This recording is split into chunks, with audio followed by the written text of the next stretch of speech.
ዛሬም ይቻላል። ያለፈውን የበይነ መረብ ትዕይንተ ህዝብና መጪዎቹን ሰላማዊ ሰልፎች በተመለከተ ከጋራ መድረክ የተሰጠ መግለጫ። መጋቢት 26 ቀን 2018 ዓ.ም የተካሄደው የበይነ መረብ ትዕይንተ ህዝብ እጅግ ውጤታማ ሆኖ ተጠናቋል። በቀጣይነት ህዝቡን ለሰላማዊ እምቢተኝነት ትግል ለማነሳሳት ሲባል በዋሽንግተን ዲሲና በለንደን ከተማ ሊካሄዱ የታሰቡት ሰላማዊ ሰልፎች ዝግጅት ተጀምሯል። የዛሬው የጋራ መድረካችን ጋዜጣዊ መግለጫም እነዚህን ሁለት ርዕሰ ጉዳዮች በተመለከተ ዝርዝር መረጃ መስጠት ይሆናል።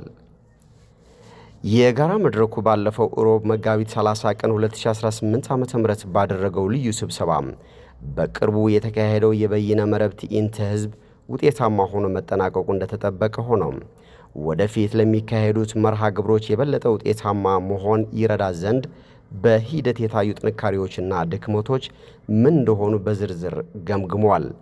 ቀጣዮቹ የዋሽንግተን ዲሲና የለንደን ሰላማዊ ሰልፎች መቼና እንዴት መካሄድ እንዳለባቸው በሰፊ ተወያይቶ ውሳኔዎችን አስተላልፏል። የበይነ መረቡን ትዕይንተ ህዝብ በተመለከተ በተደረገው የግምገማ ውይይት የሚከተሉት ጉዳዮች አዎንታዊ ውጤቶች መሆናቸው ታምኖበታል።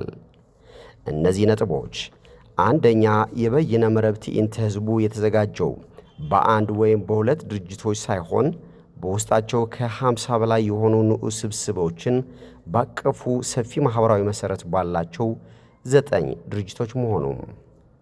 ሁለተኛም፣ የትዕይንተ ህዝቡ ቅስቀሳ የተለያዩ የብሔር ብሔረሰብ ቋንቋዎችን በሚናገሩ የተለያዩ ተጽዕኖ ፈጣሪ ግለሰቦች በሰፊው መካሄዱም።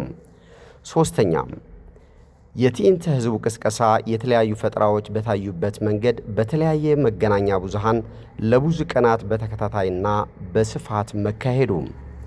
አራተኛም፣ በትዕይንተ ህዝቡ መድረክ ላይ ተገኝተው ንግግር ያደረጉት ተጽዕኖ ፈጣሪ ሰዎች በአገሪቱ ያሉ ዋና ዋና የፖለቲካ ቅራኔዎችን፣ የብሔረሰብና የሃይማኖት ማንነቶችን በስፋት የሚወክሉ መሆናቸው። አምስተኛም፣ በመድረኩ ላይ ንግግር ያደረጉ እነዚህ በኢትዮጵያ ህዝብ ዘንድ ሰፊ ማህበራዊ መሰረት ያሏቸው ተጽዕኖ ፈጣሪ ግለሰቦች ከቀደመው በተለየ በፍጹም የመከባበር መንፈስ ከልዩነት ይልቅ የጋራ አጀንዳዎች ላይ ትኩረት በመስጠት ተቀራራቢ አመለካከት ሲያራምዱ መታየታቸው። ስድስተኛም፣ ትዕይንተ ህዝቡን ተከትሎ ከፍተኛ የህዝብ የትግል ተነሳሽነትና ተስፋ መፈጠሩ ናቸው። በአጠቃላይ እነዚህ ስኬቶች በሀገሪቱ የተቃዋሚ ፓርቲዎች ታሪክ ለመጀመሪያ ጊዜ የታዩና የወቅቱን የህዝብ ትግል ወደ አንድ የላቀ ደረጃ የሚያሸጋግሩ አዎንታዊ ውጤቶች መሆናቸው ታምኖበታል። እነዚህ አዎንታዊ ውጤቶች መገኘታቸው ትዕይንተ ህዝቡ ከታሰበው በላይ ውጤታማ ሆኖ መጠናቀቁን የሚያሳዩ ቢሆንም የሚከተሉት ነጥቦች ማለትም ከተናጋሪዎች ተዋጽኦ አንጻር የሴቶችና የወጣቶች ውክልና ያነሰ ሆኖ መገኘቱም፣ ጥቂት ተጽዕኖ ፈጣሪ ግለሰቦች ንግግር ማድረግ ሳይችሉ መቅረታቸው፣ ጥቂት መገናኛ ብዙሃን ማስታወቂያ በማስተላለፍም ሆነ ዝግጅቱን በቀጥታ ለህዝብ በማሰራጨት ረገድ ተባባሪ ሆነው አለመገኘታቸው፣ ወጣቱ ትውልድ በስፋት በሚጠቀምባቸው ቲክቶክን በመሰሉ ማህበራዊ መገናኛ ብዙሃን በቂ የማስተዋወቅ ሥራ አለመሰራቱም፣ የትዕይንተ ህዝቡን የዩቲዩብ የቀጥታ ስርጭት በፍጥነትና በስፋት ማሰራጨት የሚያስችሉ ስልቶችን አለመከተላችን በድክመትነት ሊጠቀሱ የሚችሉ ጉዳዮች መሆናቸው ታምኖበታል። እነዚህ ድክመቶች የተከሰቱት በአብዛኛው ከጋራ መድረካችን ፍላጎትና ጥረት በተቃራኒ ቢሆንም ወደፊት የበለጠ ትኩረት ተሰጥቷቸው በተቻለ መጠን ሊሻሻሉ እንደሚገባቸው ታምኖበታል። የጋራ መድረካችን በቀጣይነት ሊሰራቸው ካቀዳቸው የተለያዩ ተግባራት መካከል አንዱ በዋሽንግተን ዲሲና በለንደን ታላቅ የተቃውሞ ሰላማዊ ሰልፎችን ማካሄድ ነው።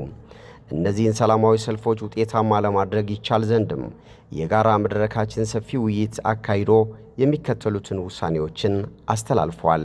አንደኛ፣ ሰላማዊ ሰልፎቹ የሚካሄዱት ቅዳሜ ግንቦት 15 ቀን 2018 ዓ.ም ወይም ሜይ 23 2026 እንዲሆን ተወስነዋል። ሁለተኛ፣ የሰላማዊ ሰልፎችን ዝግጅት የሚመራ አንድ የጋራ መድረክ ዓለም አቀፍ ግብረ ኃይልና 2 ንዑሳን ኮሚቴዎችን በዋሽንግተን ዲሲና በለንደን ከተማ እንዲቋቋሙ ተወስኗል። ሶስተኛ፣ ሰላማዊ ሰልፎችን በመቀስቀስ ረገድ የፖለቲካ ኃይሎች፣ ሲቪክ ማህበራት፣ የሃይማኖት ተቋማት፣ የመገናኛ ብዙሃንና ተጽዕኖ ፈጣሪ ግለሰቦች ተሳትፎ የበለጠ የሰፋ እንዲሆን ጥረት ማድረግ አስፈላጊ መሆኑ ታምኖበታል።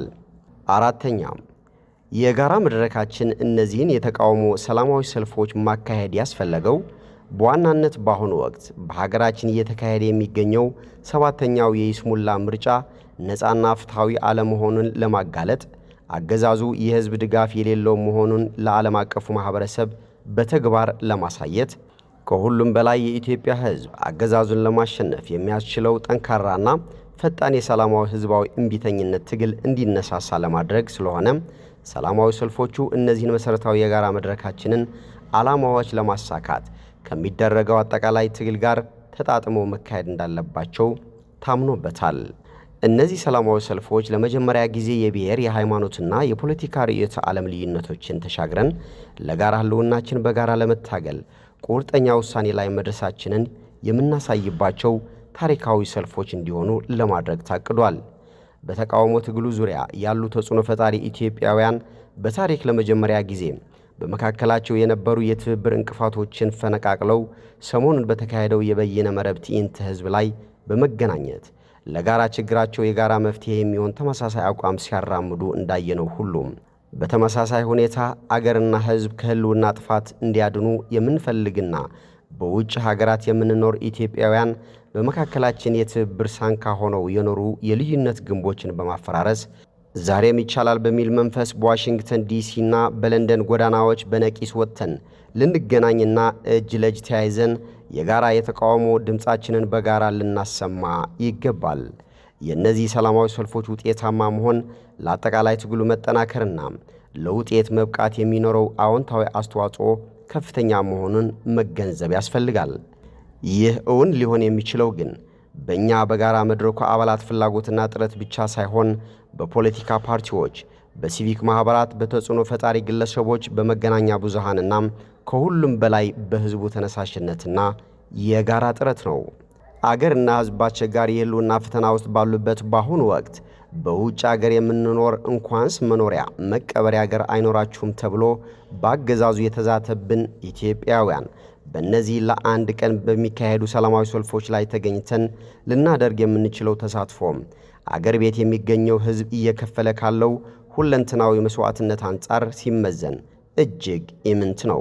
ይህንን ማድረግ ሳንችል የተፈጠርንበት ያደግንበት የምንኮራበት የአገዛዙ ካድሬዎች እንደሚሉትም ወደፊት ልንጦርበት ሆነ ልንቀበርበት የምንችል አገርና ሕዝብ አለን የማለት ሞራል ሊኖረን አይችልም።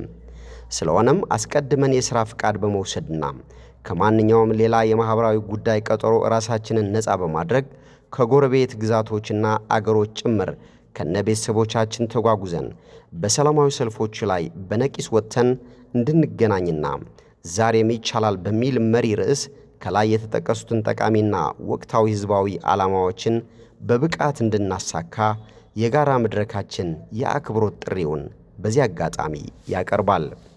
በመጨረሻም በአሁኑ ወቅት በሀገራችን አዲስ የሰላማዊ ሕዝባዊ እምቢተኝነት ትግል ተነሳሽነት እየታዩ መሆኑን ተገንዝበናል።